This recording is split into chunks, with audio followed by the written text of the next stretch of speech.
ഈ ശബരിമലയെ സംബന്ധിച്ച് ഇത് ഒരിക്കലും ഉദ്യോഗസ്ഥർ മാത്രം അറിഞ്ഞുകൊണ്ട് നടന്നിട്ടുള്ള ഒരു കൊള്ളയല്ല. ഈ കൊള്ളയ്ക്ക് രാഷ്ട്രീയ മാനങ്ങളുണ്ട്, രാഷ്ട്രീയ പിന്തുണയുണ്ട്. അല്ലാതെ ഇത്രയും ധൈര്യത്തോടെ സ്വാമി അയ്യപ്പന്റെ മുതൽ കക്കാൻ ഒരാൾക്കും സാധിക്കില്ല. തീർച്ചയായിട്ടും CPM-ന്റെ നേതാക്കളുടെ ഒത്താശയോട് കൂടിയിട്ട് തന്നെയാണ് എന്നാണ് ഞങ്ങളെല്ലാവരും പറഞ്ഞുകൊണ്ടിരിക്കുന്നത്. ഇത് ഒരിക്കലും ദേവസ്വം ബോർഡ് മെമ്പർമാരിൽ മാത്രം ഒതുങ്ങുന്നതല്ല.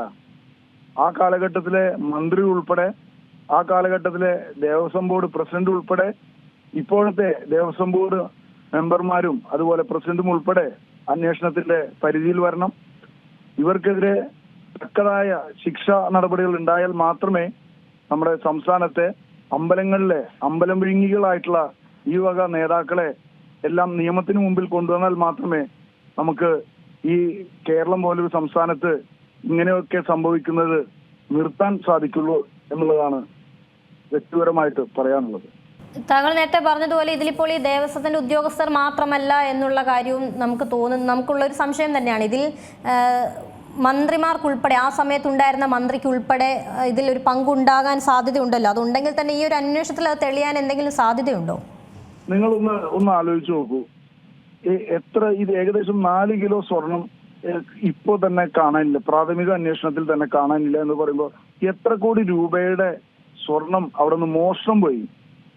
ഈ സ്വർണം എന്നുള്ള വിഷയത്തിൽ മാത്രമല്ല, ശബരിമലയുമായി ബന്ധപ്പെട്ട് തിരുവിതാംകൂർ ദേവസ്വം ബോർഡിനെ ഒരു കറവയുള്ള പശുവിനെ പോലെയാണ് ഈ സർക്കാരും അതുപോലെ CPI നേതൃത്വവും കണ്ടുകൊണ്ടിരിക്കുന്നത്.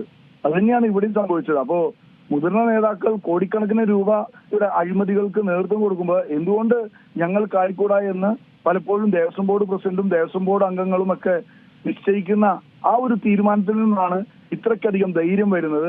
അയ്യപ്പന്റെ മുതൽ, സ്വാമി അയ്യപ്പന്റെ മുതൽ കട്ട ഈ കാപാലികരായിട്ടുള്ള CPM-കാരെ, CPM-ന്റെ നേതാക്കളെ എത്രയും വേഗം നിയമത്തിന് മുമ്പിൽ കൊണ്ടുവന്ന് ഇപ്പോൾ വരും FIR രജിസ്റ്റർ ചെയ്തിരിക്കുക.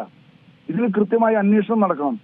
നേരത്തെ ഹൈക്കോടതി സൂചിപ്പിച്ചതുപോലെ ഹൈക്കോടതിയുടെ നേതൃത്വത്തിലുള്ള അന്വേഷണം പൂർത്തീകരിച്ചു വരുമ്പോൾ ഇത് തീർച്ചയായിട്ടും ചെന്നെത്തുക അത് ഈ സർക്കാരിന്റെ തലത്തൊട്ടപ്പനായിട്ടുള്ള ആളുകളുടെ അടുത്തേക്കായിരിക്കും എന്നുള്ള കാര്യത്തിൽ നിസ്സംശയം ഞങ്ങൾക്ക് പറയാൻ സാധിക്കും. തീർച്ചയായും നിഷ്പക്ഷമായ അന്വേഷണം ഉണ്ടാവണം. മുമ്പ് സ്വർണ്ണ കൊള്ളക്കേസിലൊക്കെ മുമ്പ് നടന്നതുപോലെ സ്വപ്ന സുരേഷുമായി ബന്ധപ്പെട്ട് ആരോപണങ്ങൾ വന്നപ്പോൾ മുഖ്യമന്ത്രിയുടെ മകളും മകനുമൊക്കെ അതിന്റെ നിഴലിൽ വന്നപ്പോൾ അന്ന് അതിനൊരു സെറ്റിൽമെന്റ് രാഷ്ട്രീയം ഉണ്ടാക്കിയ ആളുകൾ ഒരിക്കലും ഇതിലങ്ങനെ സംഭവിക്കരുത്. തീർച്ചയായിട്ടും കണ്ണിൽ എണ്ണ ഒഴിച്ച് ഞങ്ങൾ അയ്യപ്പന്റെ മുതൽ കട്ട ആളുകളെ നിയമത്തിന് മുമ്പിൽ കൊണ്ടുവരാൻ വേണ്ട പോരാട്ടങ്ങൾക്ക് നേതൃത്വം കൊടുക്കുമെന്നുള്ള കാര്യം സൂചിപ്പിക്കാൻ ഈ അവസരം ഉപയോഗപ്പെടുത്തുക. ഏറ്റവും പുതിയ വാർത്തകളും വിശേഷങ്ങളും വിരൽ തുമ്പിലറിയാൻ Zee മലയാളം ന്യൂസ് എല്ലാ ഡിജിറ്റൽ പ്ലാറ്റ്ഫോമുകളിലും ലഭ്യം.